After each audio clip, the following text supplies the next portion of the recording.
Hello, everybody, and welcome to our final episode of Beach Boss. In case you guys have not been around all summer, I am your co-host, Michelle Yu, and joining me over there is my co-host, the Beach Boss himself, Mr. Billy Koch.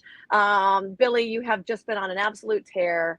Uh, Before we bring in our guest, who I did save the best for last, by the way, Of course we did. kudos on some really good handicapping this year. Although I would like to know what your total is, like when we take away your horses. But that's not fair. Those were my horses, and that's who I picked. So you can't do that. That's not fair. I will say it's been an absolute pleasure. I hope the people at home have enjoyed Beach Boss. It's been a lot of fun. It's always great to see you on a Saturday morning as well, Michelle, and I think you know that. And I let the beard grow back in for you, so Thank it's not goodness. just mustache today. But thank you to Gold Phoenix and Phil D'Amato and all of the Little Red Feather partners that had an incredible race last week, and we'll see you in Kentucky for the $4 Now, million. when you make GFP hats, I need mine to have Velcro in the back. Okay. Yeah, we'll make them. Yeah, we're gonna make them like that. Okay. We'll make them. Yeah, so but Velcro. I need mine to have Velcro. I don't like the snappies. Gold frickin' Phoenix, unbelievable. All right. So now I want to bring in our guest. He is the British Broadcasting Host of the Year, TV Person of the Year, Sports Person of the Year. You can see him on every single horse racing related and there's a lot of shit he does. Really, that's what it comes down to.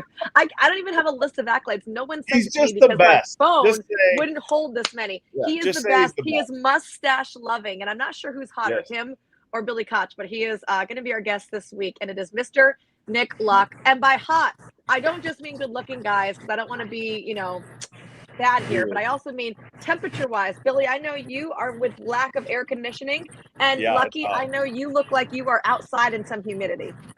Yeah, I'm in Kentucky Downs, Michelle. You look like you're in a truck now. It's unusual. This is my dressing room. This is his dressing room. Oh, okay. I mean, it's pretty. I love smart, it. Right?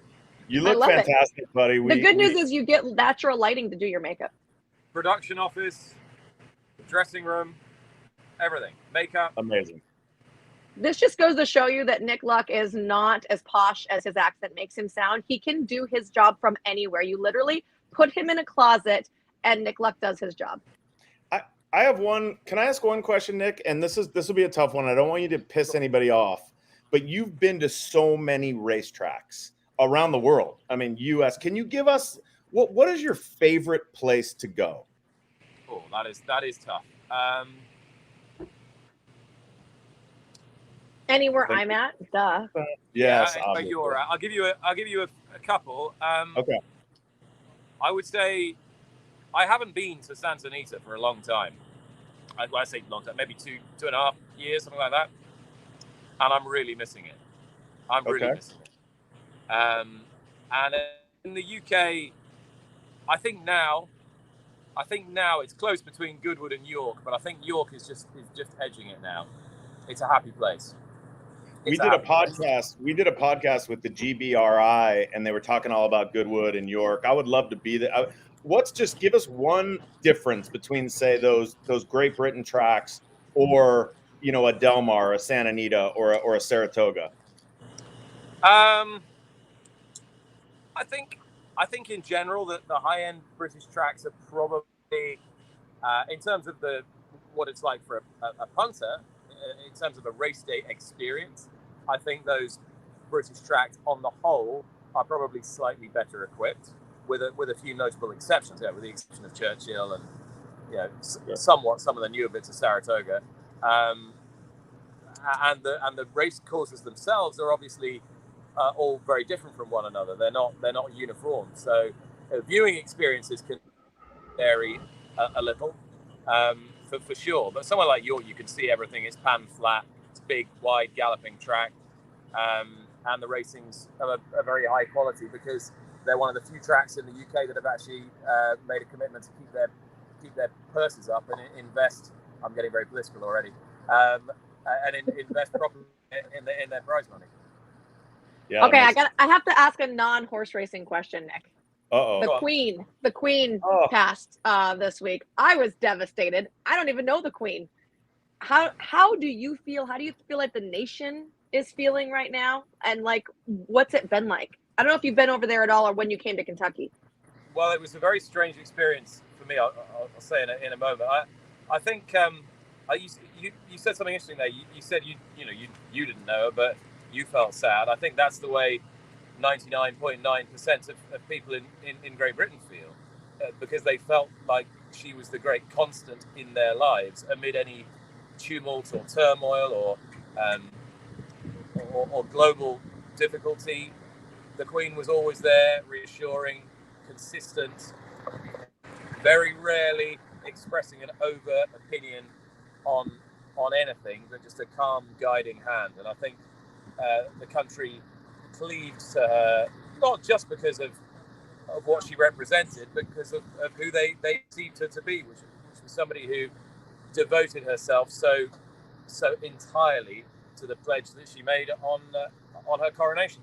And there were many very good speeches in Parliament this week, and the former Prime Minister Boris Johnson is not everybody's cup of tea, and I'm not necessarily sure he's mine, but his speech was a superb one, and he made the point that to exceed the throne in your early 20s as a woman in the 1950s, the early 1950s, when the country was still in the grip of post-war rationing and the hardships following the Second World War, and to greet your first Prime Minister as Winston Churchill, and then just on Tuesday, 3 or 4 days ago, greet in person your 15th Prime Minister.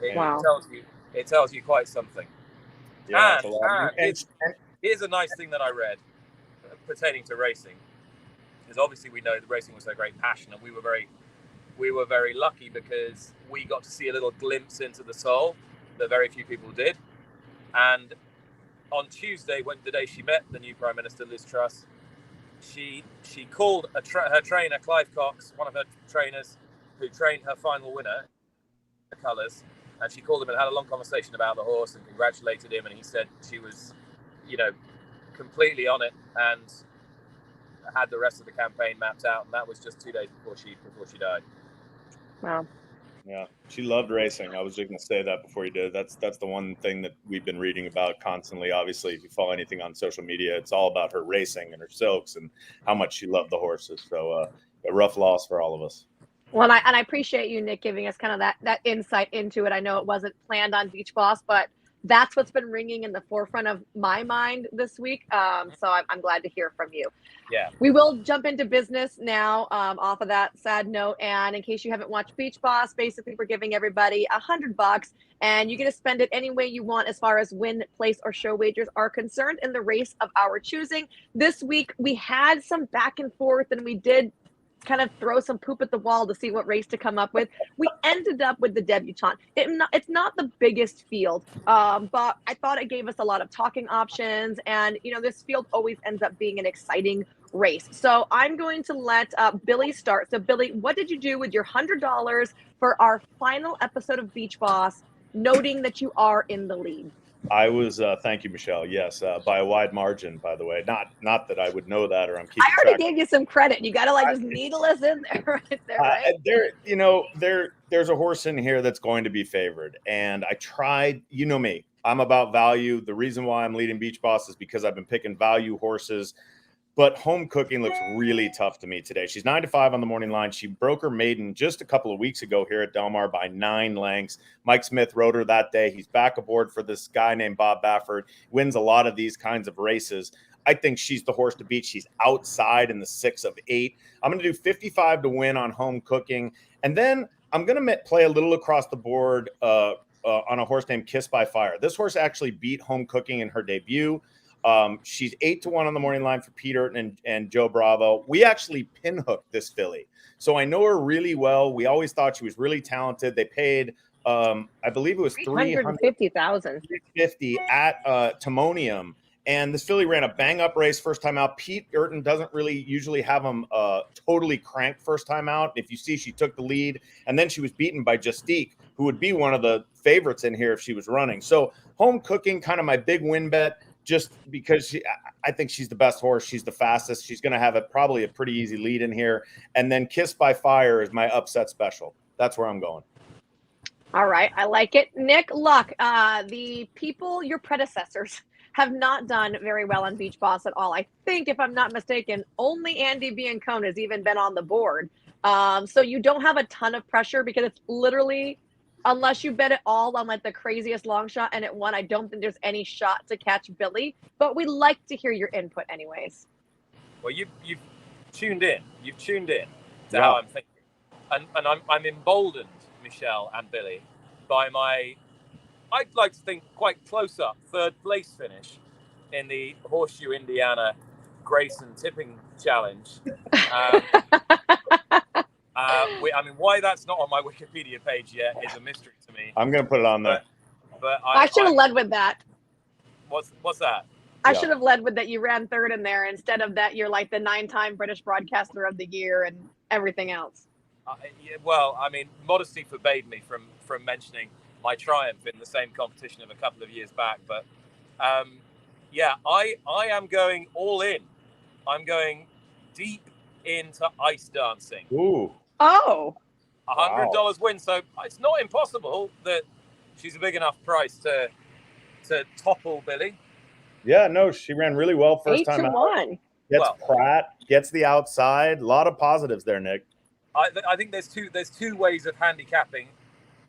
I think there's two ways of handicapping juvenile races of this nature, particularly in the US, where you're dealing with relatively little experience going straight into a grade one. Either you've seen a horse that you think is an absolute superstar. Like I remember when Half Bridle won on her debut, and you're like, well, that's just not going to get beaten for the rest of the season. And we've seen it with 2-year-olds, for years and years since.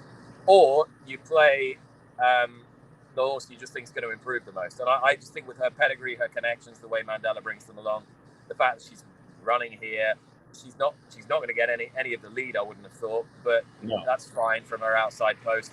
There's going to be plenty of horses burning away, and I think she'll just keep rolling. And I'm hoping she's got enough roll to pick them up. That wasn't a bad I like it. Good pick. I like that. I Good like pick. it. Yeah, good value. Yes. Michelle, Michelle, did you bet $5 to win on every single horse in the race? Horse? I thought about it. No, I went with the majority of my money on home cooking, and I did put her across the board, if I'm not mistaken. There we go. 40 to win, 20 to place, 20 to show. And then I put $10 to win place on Tell Me No Lies for Peter Miller. I love this filly at the yearling sales, believe it or not. And I just like the fact that she really showed me something last time out, going 6.5 in her second start. We're going to go 7 furlongs here. It's a really testing distance. And the fact that this filly was she was involved and then gaining at the end, going 6.5, I think just bodes well for the little bit of a stretch out for her. She's got a really nice pedigree here. And I think that Pete wanted to sharpen her up, gave her a 2 furlong work, which we don't see very often. And I just think that there's another horse that's going to be improving. I'm hoping that it's going to be her. So I included her just at a small amount. She comes out of the same race as ice dancing. So if that race is the key race, then that's a great play. I can't. She ran a really good sheet number that day. She's come back with a bullet work over the track. I like this filly. I wish if she was outside, she probably would have been my pick. Just inside, taking a lot of heat. That could be difficult. But good pick, Michelle. I like it. Thank you. I think we all had some really good picks today. This is going to be a fun addition, right? And it's a great day of racing at a great weekend at Del Mar. There's no rain in sight right now, knock on wood. So the track, I think, is going to be really good. The turf course is labeled as good. For those of you watching, we don't have the scratches yet, unfortunately, but I'm sure they'll be out soon. And Nick, you're the man. That's all I can say. I look forward to. When will I see you? Will you be at the sales at Keeneland? No, I'm heading out of here tomorrow, and then I'm back. So I'm back at the end of the month, 28th of September. I go to Aqueduct. Very good. For Belmont at Aqueduct. For all the good racing there. Life is Good's going to run at Aqueduct, isn't he? That would be great. We just want to see what was. We have about 10 seconds left. Give us your 10-second thoughts on Flightline. Best horse in Secretariat, maybe the best horse in the world. Wow. Wow. What? No Baid? I know. What about Baid? Come on, look at that smile. Look at that grin. I said maybe the best horse in the world. Well, we're sure we're going to see you at Breeders' Cup, right? You will see me at Breeders' Cup. I'm at Keeneland for Full Stars as well, so I may see you then. Okay. Do you want a gold F and Phoenix hat? It's GFP for Breeders' Cup. We're making those. Yeah, I'm gonna need to start wearing them all the time soon. Okay. So yeah. With some sunblock. We'll get to that. All right, before we jump off here, just want to do some quick housekeeping, you guys. It is closing weekend here at Del Mar, so don't forget we have mandatory payouts on Sunday that is highlighted by the Grade 1 Del Mar Futurity. Also, we will be back next season. The Bing season begins on November 11th down here at Del Mar. So, Billy, thank you so much for joining us on Beach Boss this season. He is currently our reigning Beach Boss unless something happens today. And if someone's going to upset him, it's going to be this man below me, Nick Luck, who is the absolute best in the business. He's one of my closest friends. He's one of the smartest people I know, and I love him dearly. So thank you for taking the time out. I know it was rough going in your dressing room over there. I don't know if the air conditioning is going or not, but I hope for your sake, you get into some cooler weather later on. Well, I've always said to you, Michelle, I'd do anything for you, and this is proof. This is the living proof. Thanks, buddy. It's maybe not quite what I had in mind, but hey. We'll take it. All right. So from all the mustache lovers out there, be safe, be good, happy trips, and best of luck in our final episode of Beach Boss. See everybody. Enjoy the weekend.